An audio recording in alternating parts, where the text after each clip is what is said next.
Olá, pessoal, tudo bem? Estamos aqui mais uma vez, hoje, dia 12 de novembro, Dia Nacional de Conscientização sobre Misofonia. Oi para vocês que estão aqui comigo no Facebook, oi para vocês que estão aí comigo no Instagram. Hoje vamos comentar aí algumas coisas que são do interesse de todo mundo. Quem não conhece o nome misofonia é a aversão a sons que já são baixos em termos de volume e são repetitivos a ponto de enlouquecer, deixar as pessoas mortinhas de raiva por causa dessa permanência no mesmo ambiente que pessoas que fazem esse tipo de som. A gente está vindo aqui direto do programa Bem-Estar de hoje, com a oportunidade que nos deram de falar do Novembro Laranja. Então, essa campanha nacional de alerta ao zumbido, à misofonia e à hiperacusia. Se vocês não assistiram, vão lá assistir. Ontem também a gente fez uma live falando de zumbido, que é a minha primeira paixão, a mais antiga. E tá aí no Instagram, no Zumbido, no @Zumbido no Ouvido, no Facebook do Instituto Gansantes, tá? Então, hoje vamos começar com o pessoal que já está aí presente, dando oi pra gente, né? Que coisa gostosa de ver. Para quem tem misofonia, já está nos assistindo, escreve aí rapidinho quais são os principais sons que deixam vocês extremamente irritados. Enquanto isso, enquanto eu recebo essas informações aqui, eu vou contando para vocês uma coisa comum que acontece aqui no consultório, que as pessoas falarem assim, ó, por exemplo, eu me irrito com o giz arranhando a lousa, ou quando alguém vai com a unha e arranha a lousa. Isso é misofonia? Eu gosto de explicar dessa maneira. Gente, é como se fosse o que acontece com as cores. Tem tanta cor no mundo que a gente não precisa gostar de todas. E se a gente não gosta, tudo bem. Não dá para dizer que é um problema não gostar, por exemplo, da mistura do roxo com o marrom, tá? Agora, se você não gosta e sofre quando alguém está vestido de roxo ou marrom, ou uma sala tem uma parede roxa ou marrom, aí sim o problema começa a mudar. Tá? Então, com a misofonia é a mesma coisa. Eu não preciso gostar de alguém que está mascando chiclete com boca aberta. Eu vou achar feio, falta de educação, chato, etc. Agora, a partir do momento que eu sofro com isso, aí sim a coisa pode estar mudando de figura. Então, veja, não é para todo mundo se encaixar no diagnóstico da misofonia, porque tem uma ou outra coisa com a qual se incomoda, tá? Então vamos lá, ó, para todo mundo que tá dando lá aí, oi Eduardo, tudo bem? Luli, então vão escrevendo para mim aí o que vocês, quais são os sons que incomodam vocês no máximo. Muita gente fala de mastigação. Pode ser mastigação de qualquer coisa de uma refeição. Agora, a maçã, aquela coisa crocante, acho que o número 1 de incômodo de muitas pessoas. Comenta aí pra gente. E daí, pensando nisso, quando a gente começou a ver pessoas com zumbido mais profundamente, entender como que é o lado de cada um, eu fiquei me perguntando, mas, gente, o que esses sons tem de característica para conseguir provocar uma reação tão forte de raiva, tão abrupta, tão intensa e tão incontrolável assim, a ponto de fazer as pessoas sofrerem com isso e, além disso, além de sofrerem, de fazerem com que elas não sejam compreendidas pelos próprios familiares ou pelas pessoas do trabalho, né? Então, pensando nisso, a gente criou uma pesquisa com uma aluna de mestrado, que foi a Fúvia, que no ano passado defendeu a tese sobre misofonia.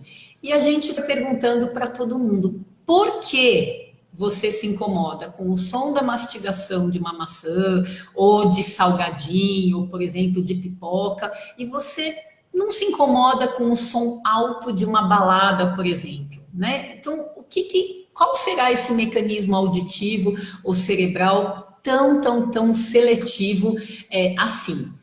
E as pessoas foram dando respostas na base de duas linhas principais. Uma é a seguinte, ó, porque parece uma falta de educação enorme, tá? Então, a gente se incomoda com coisas que no nosso julgamento são falta de educação. Por exemplo, um vizinho andar de salto alto no andar de cima, né? A outra é tomar sopa fazendo barulho, mascar chiclete ou mastigar comida com a boca aberta, tá? Então, essa é uma linha que pode justificar tamanho incômodo das pessoas. A outra linha é o sequestro, amordaçamento da atenção das pessoas enquanto elas têm que fazer determinadas tarefas, né? Então, eu quero fazer um relatório, eu quero ler alguma coisa, eu quero trabalhar no computador, eu quero ler um livro. Normalmente, ações que são feitas no silêncio podem provocar um desvio da atenção incontrolável e a pessoa passa a odiar aquele som porque ela não rende o que ela deveria estar rendendo naquele momento, tá? Então, isso eu acho que tem a ver, vocês podiam comentar aí pra gente, né, dentro desse motivo pelos quais vocês acham que são os sons X, Y ou Z que estão dando esse incômodo em vocês, né? Então, o que a gente conseguiu identificar por enquanto é isso, tá? Esse julgamento de falta de atenção, desculpa, de falta de educação, que é o que tem a ver principalmente com pessoas que foram criadas num ambiente mais rígido, né, com pai e mãe. Ou então desse desvio da atenção que limita a performance, seja no estudo, né, ou seja no trabalho.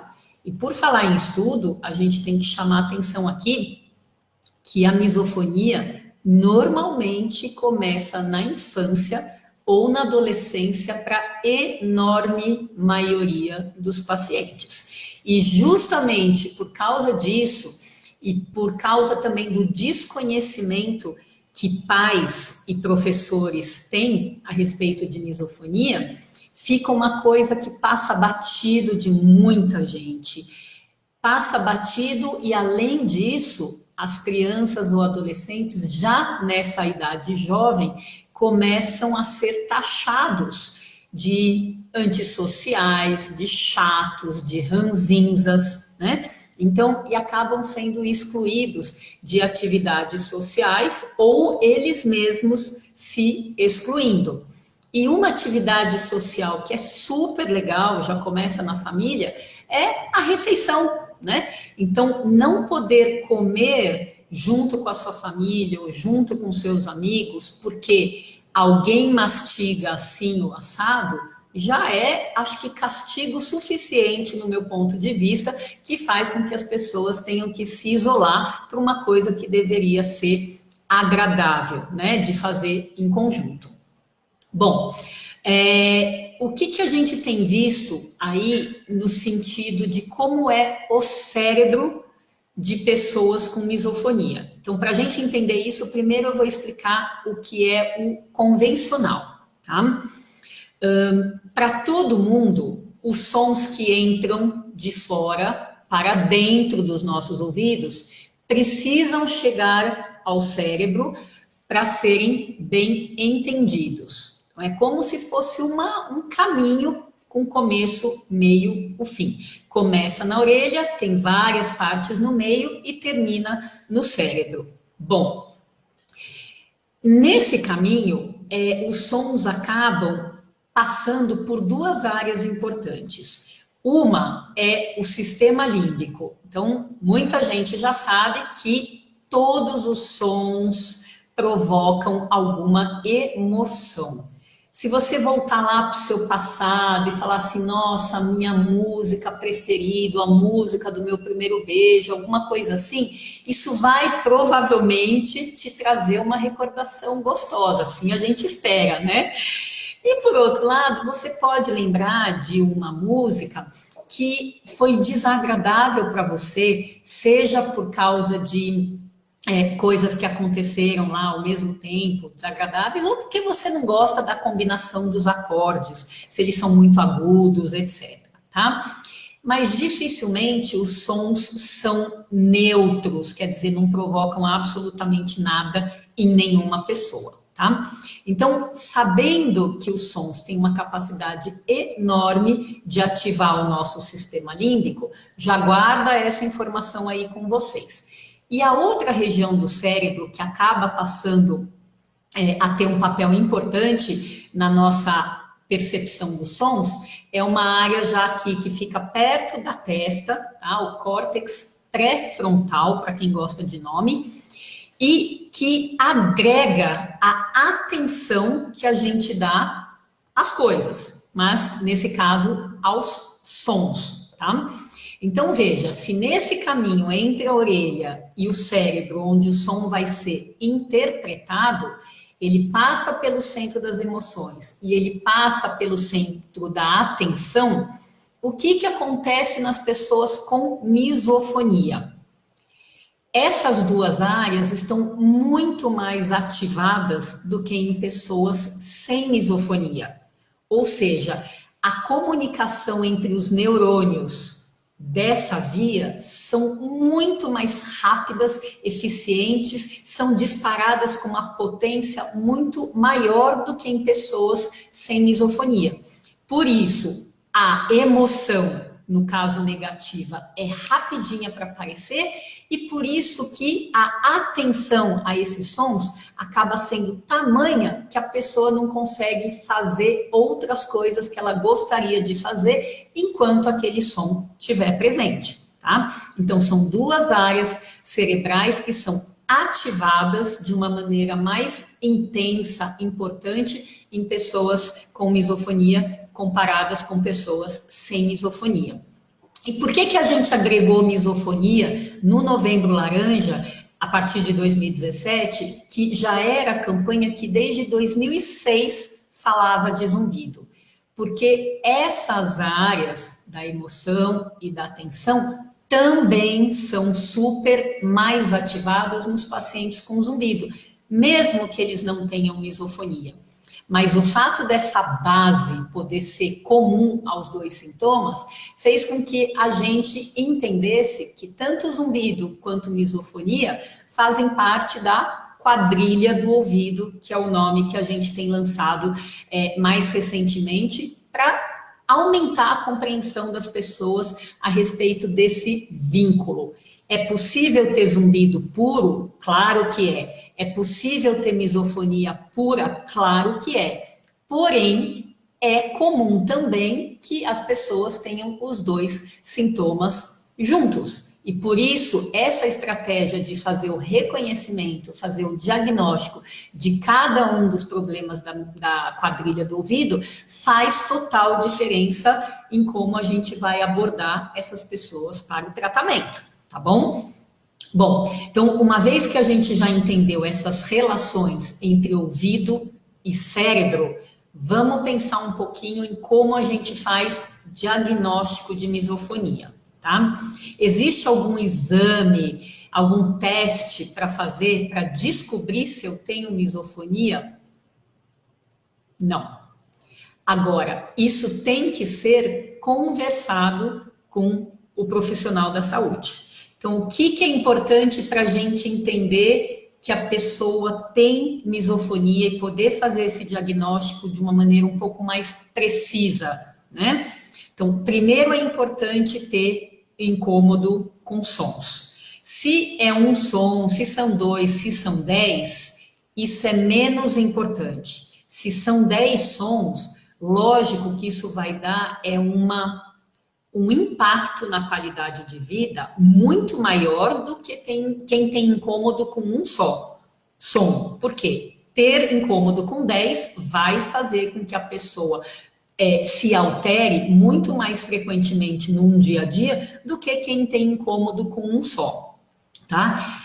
É típico da misofonia, além de se incomodar, ter alguma reação muito impactante, como eu falei, rápida, abrupta, incontrolável, que faz mal para a pessoa e acaba fazendo mal para quem está perto também. Muitas vezes essa reação é de raiva, ódio, mas tem pessoas que têm reação de medo, de irritabilidade e o que é descrito na misofonia também uma reação de nojo. Eu demorei um pouquinho, confesso, para entender a questão do nojo de som, mas com alguns pacientes ficou nítida essa relação de que quando a misofonia envolve sons de nariz, como fungar, ou de boca, como tossir, como escarrar, aí sim vem essa sensação de nojo. Senão, os outros sons normalmente despertam reação muito mais direcionada para raiva, irritabilidade e ódio. E por falar nisso, deixa eu dar um reforço para um diagnóstico aqui, ó. Muitas vezes a misofonia incomoda mais quando os sons são feitos pela boca. Então, como eu falei, mascar chiclete, mastigar alimentos, principalmente de boca aberta e principalmente crocantes, estalar os lábios, mexer a língua, assoviar, estão entre os top 5 aí de todo mundo, tá? Mas os sons produzidos aí pelo nariz, então desde uma respiração normal até uma respiração mais ruidosa, ronco, então, nossa senhora, é muito comum, né?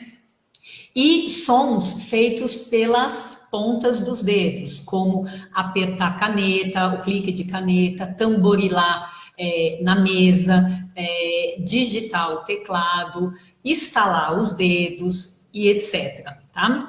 Às vezes as pessoas têm incômodo da mesma proporção com sons feitos pelos pés, como o salto alto, arrastar chinelo, né? E às vezes, em menor porcentagem, com sons emitidos por animais, como latidos, miados ou piados, tá? Ei, Aida, que bom que você está gostando aí, obrigada, viu? Fico super contente. Então, gente, a ideia é, independente da fonte sonora, precisa ter essa reação aí, vamos dizer assim, impactante. Oi, Patrícia, tudo bem? Tomara que você esteja gostando aí do Rio de Janeiro. Tininha, mastigação, com certeza. Arrastar de calçados, o teclado, molho de chaves, bem lembrado. Estouro de bola de chiclete, como a Tininha lembrou, não basta mascar de boca aberta, ainda estourar a bolha é de arrepiar, né? Bom, enfim. Então, dentro dessa repercussão, independente do som, precisa ter a reação impactante. E o que a gente tem visto também em várias pessoas é que não é só o som, às vezes a visão do movimento da boca de alguém num restaurante lá na última mesa, a mais longe de você, também já pode provocar uma aflição, como se fosse ouvir o som da mastigação daquela pessoa. Isso mostra o quão conectado o cérebro é em relação a vários das conexões com os órgãos do sentido que a gente tem. Então, quanto mais ricas essas conexões, maior a chance de uma coisa interagir com outra, tá? Bom, ainda nessa parte de diagnóstico, eu queria contar para vocês uma experiência pessoal que foi bem interessante. Hoje é 12 de novembro, né, o Dia Nacional de Conscientização da Misofonia, e no dia 4 de agosto, a gente teve uma oportunidade ímpar, né, de ser convidado para dar uma aula de misofonia num evento no interior da Califórnia, nos Estados Unidos. A gente foi convidado por causa das pesquisas que a gente publicou. E eram 2 organizadores desse evento, o Instituto de Misofonia e a Associação de Misofonia, tá? E uma das aulas que me deixaram bem impressionadas foi dada pelo pesquisador Tom Dozier, que trabalha e mora no interior da Califórnia, e que tem uma vivência de atendimento de pessoas com misofonia online, de vários lugares do mundo, né? Basta falar inglês e arrumar um horário com ele. E ele me mostrou um lado que eu quero compartilhar aqui com vocês. Olha, segundo a experiência dele, as pessoas com misofonia, na enorme maioria, antes de reagirem mal emocionalmente, com essa raiva, com esse ódio, essa irritabilidade que é tão peculiar, tem algum reflexo no corpo.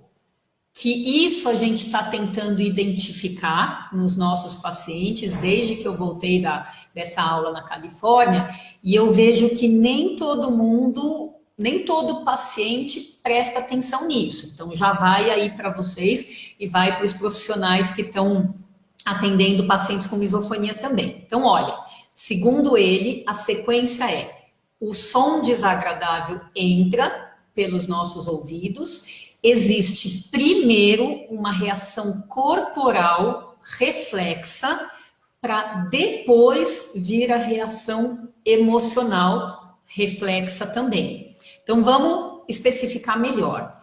As pessoas que têm misofonia podem, por exemplo, na hora que ouvem o som, antes de reagirem mal, ter, por exemplo, um reflexo de fechar o olho, de encolher os ombros, como se fosse um reflexo de susto, de travar os dentes, algo no corpo.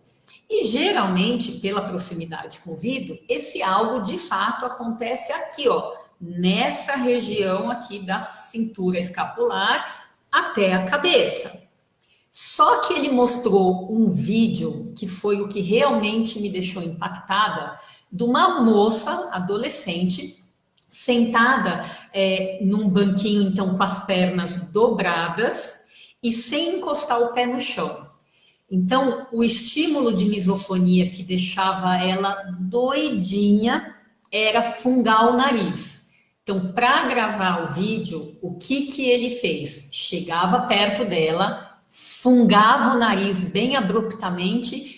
Qual reflexo corporal ela teve? Então, lembra, ela estava sentada com a perna dobrada, sem sapato. Faz de conta que o pé dela era a minha mão. Os dedos do pé dela todinhos separavam uns dos outros. Aliás, estou vendo aqui, me vendo, ó, a unha pintada de laranja, que é para acompanhar o Novembro Laranja, né? Mas voltando para a parte séria, o pé dela fazia isso a hora que ela ouvia a fungada de nariz. Vejam, esse é um reflexo completamente fora do padrão, mas é daqueles que você não duvida, né? Então, quebra total a sua resistência de acreditar que algo no corpo acontece antes de vir aquela raiva que você fica e tem que sair do lugar, ou então você tem que pedir para a pessoa parar de fazer o som. Tá? Então, depois dessa aula, a gente tem tentado procurar reflexos corporais. Pensem, cada um de vocês, eu estou vendo com os meus pacientes que não é fácil, porque todos eles pensam assim, o som me dá raiva. E eu falo assim, não é ainda a raiva que eu quero saber como no corpo você reage, tá? E por que a importância disso? Porque o Tom Dozier está usando exatamente esse reflexo para fazer uma dessensibilização das pessoas com misofonia. Então, vamos usar o exemplo raro da menina que ele gravou. Então, ele chega perto dela e antes de fazer aquela fungada de nariz, que ele foi extremamente didático no vídeo, e por isso que eu estou tentando reproduzir aqui, ele faz com que o som da fungação, que evoca esse reflexo de abrir os dedos dos pés, venha junto com um som que é agradável para ela. Então, qual que é a ideia? De confundir o cérebro, de misturar no cérebro uma informação que ele já está cansado de saber que é negativa, com outra informação que vem agora com um valor positivo para a pessoa, que pode ser uma música, pode ser a lembrança de algo agradável, pode ser a visão de algo agradável. Ou seja, se você colocar a pessoa lembrando, ouvindo ou vendo alguma coisa agradável primeiro, a hora que você provoca aquele som que é extremamente negativo, você vai dessensibilizando esse reflexo corporal. Depois de dessensibilizar o corporal, aí sim a emoção vai enfraquecendo. Eu achei, gente, fantástico. E foi o que realmente agregou para mim nessa ida para a Califórnia, tá? Então, oi Anderson, tudo bem? Bom dia, que bom que você tá aí. Bom dia, boa tarde, né? E nisso aqui, ó, eu tô sendo lembrada aqui de um programa de televisão que a gente fez em 2014 para o Fantástico sobre misofonia, a convite do grupo de Facebook, Misofonia em Português, e que acabou sendo uma ferramenta enorme para a divulgação do assunto e do próprio grupo, que hoje já conta com milhares de pessoas, né? Então, acho muito bacana isso, que cada pessoa que vá se identificando possa, de fato, se encaixar e entender que não está sozinho. Isso é muito importante. E esse programa do Fantástico foi colocado como vídeo na TV Zumbido. Então, www.tvzumbido.com.br, diretamente ou através do Instituto Gan Sanches. Instituto Gan Sanches, que Gans termina com Z, Sanches termina com Z, tudo Z de zumbido.com.br/TV Zumbido. Tá? Então, isso aí tá fácil de vocês acessarem. Matéria super informativa, e sempre que a Globo, ou várias televisões, mas a Globo principalmente faz uma matéria de assunto de saúde, ela pega personagens, né? E os personagens foram extremamente bem escolhidos como casos didáticos, e até eu diria casos graves, mas para as pessoas entenderem melhor que isso não é frescura de modo algum, tá? Então, a gente vai colocar aqui esse vídeo da TV Zumbido no grupo Facebook Misofonia, tá? Então, vamos falar um pouquinho de tratamento. Agora que vocês já estão craques aí na questão do diagnóstico, né? Aqui está vindo uma pergunta, deixa eu responder antes, então. Qual profissional procurar se você tem misofonia? Misofonia, como tudo que é importante, como o zumbido, é importante ter uma equipe multidisciplinar. É claro que eu, como otorrino, vou sim puxar a sardinha para a gente, porque o otorrino, como médico, é o profissional que deveria estar fazendo esse diagnóstico e vendo se a misofonia é ou não o único sintoma da quadrilha do ouvido, ou se existe zumbido, se existe hiperacusia, se existe perda de audição, se existe tontura, para poder fechar esse diagnóstico e começar o tratamento, tá? Agora, como tudo... Ô, Rafael, que gostoso, sensacional, é uma palavra ótima para a gente receber. Muito, muito, muito obrigada, viu? Mas voltando aqui, onde que eu estava mesmo? Então, falando dessa... Oi? Profissional. Dessa questão do profissional. Como tudo que é importante, o tratamento é multidisciplinar e deveria ser interdisciplinar. Um tipo de profissional conversando com outro, tá? Então, veja, vou aproveitar e entrar na questão do tratamento. Existem várias maneiras de tratar a misofonia. Mesmo que ela ainda seja considerada um problema sem cura, é o mesmíssimo paralelo que a gente faz para o zumbido e fez na live de ontem. Veja, cura para a gente, que é o sonho de consumo de todo mundo, é o 100% de melhora, tá? E isso equivale a percorrer um caminho, né? Então, mesmo que você não possa chegar a 100%, imagine comparar o jeito que você está hoje sofrendo com uma melhora, por exemplo, de 50% do incômodo com os sons. Não tem a menor dúvida que qualquer pessoa em sã consciência vai falar: eu prefiro melhorar 50% do que ficar do jeito que eu tô. Só que 50% a gente não pode chamar de cura.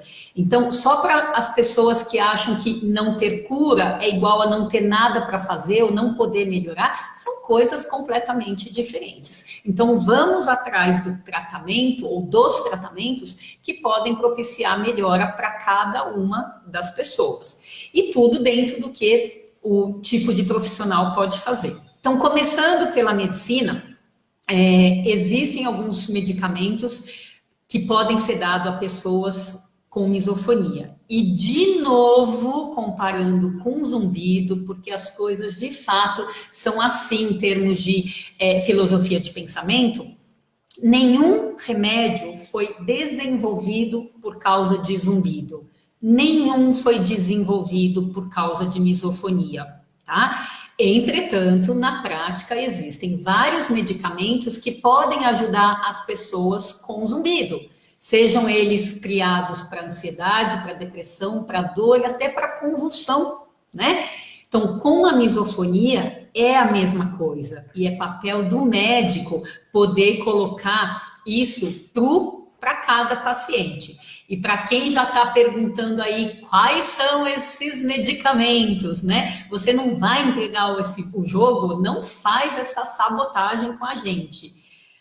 Como é que a gente aqui numa live espera dar ferramentas para as pessoas fazerem automedicação, né? A gente tem bom senso aqui, né? Então, automedicação é um perigo, mas é importante que vocês entendam que procurando os profissionais de confiança de vocês, é possível melhorar pessoas com misofonia por meio de medicamentos, tá? Assim como a gente já tem mais tempo e mais prática no mesmíssimo processo de zumbido, e hoje muitos outros profissionais estão usando medicamentos para ajudar os pacientes com zumbido também, tá?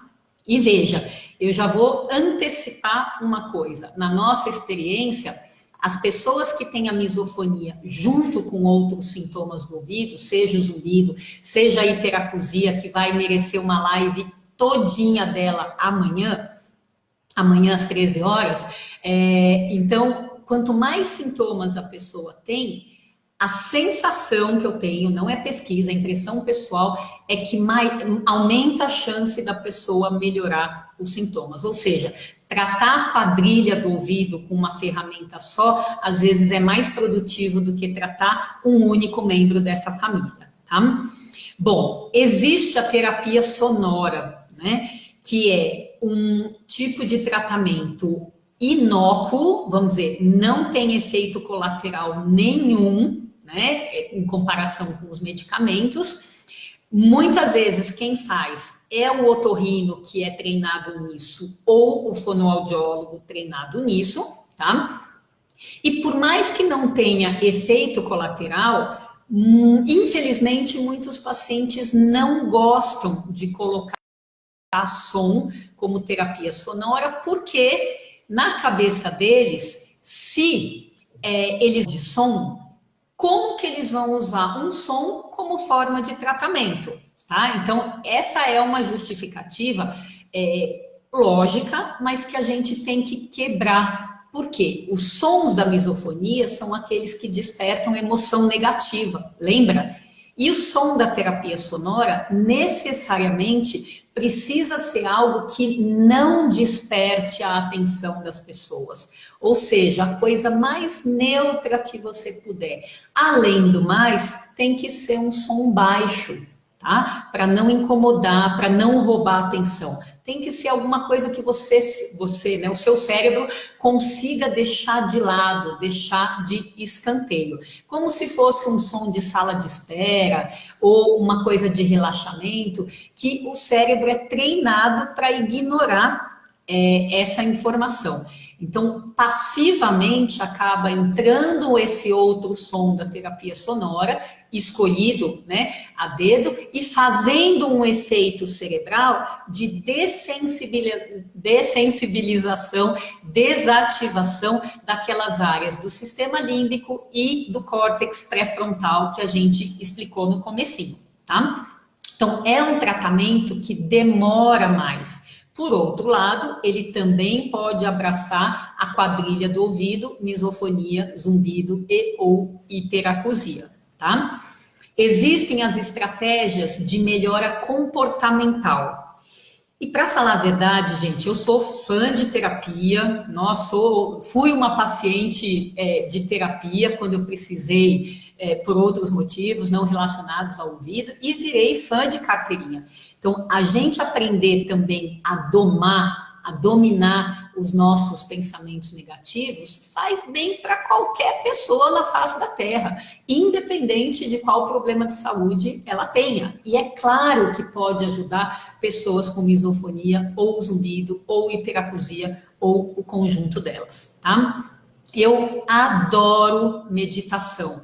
É outra técnica que vem sendo cada vez mais pesquisada no sentido de equilibrar as pessoas emocionalmente e, por que não, fisicamente, já que pesquisas mais recentes mostram que as áreas de atenção, córtex pré-frontal, áreas de memória, como o hipocampo, podem crescer em termos de tamanho de ativação de neurônios. Gente, é que falta estudo específico de meditação para misofonia, mas de meditação para zumbido já tem, né? Então, essas técnicas que vão mostrando para a gente como o equilíbrio é importante, são bárbaras e melhor, não tem contraindicação, todo mundo pode fazer. Uma coisa bastante pesquisada para misofonia também, e a gente tem grandes representantes aqui no Brasil, é o neurofeedback.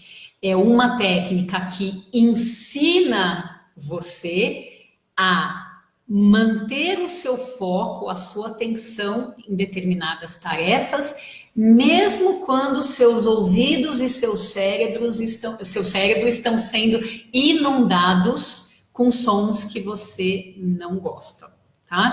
Ou seja, gente, tem um leque de opções que a gente pode lançar mão para os pacientes com misofonia, de acordo com o perfil de cada profissional, com a habilidade de cada profissional e com o perfil de cada paciente. Veja, medicação, por exemplo, não é uma coisa que todo paciente gosta ou todo paciente consegue tomar. Terapia sonora é um tratamento que nem todo mundo quer fazer ou consegue fazer, porque de fato pode irritar algumas pessoas, dependendo da forma de pensamento. Neurofeedback é a mesma coisa, meditação, tem gente que não tem paciência. Então, a gente tem que dançar conforme a música, literalmente nesse caso, tá? Então, de qualquer jeito, fica aí a mensagem para vocês que, na minha opinião, de quem já estuda zumbido, né, há 24 anos e a misofonia há 8 anos, o paralelismo que eles têm para mim é enorme, mesmo que você que esteja nos assistindo tenha só misofonia e, portanto, não veja a relação entre os dois sintomas, tá? Mas como a gente já andou muito aí no terreno do zumbido, eu tenho uma segurança enorme no meu coração que as coisas com a misofonia vão caminhar para frente também do mesmíssimo jeito que elas caminharam com o zumbido. Só que como misofonia é um sintoma, publicado, pesquisado, divulgado há bem menos tempo do que o zumbido, de fato ela está ainda um pouco atrasada, vamos dizer assim.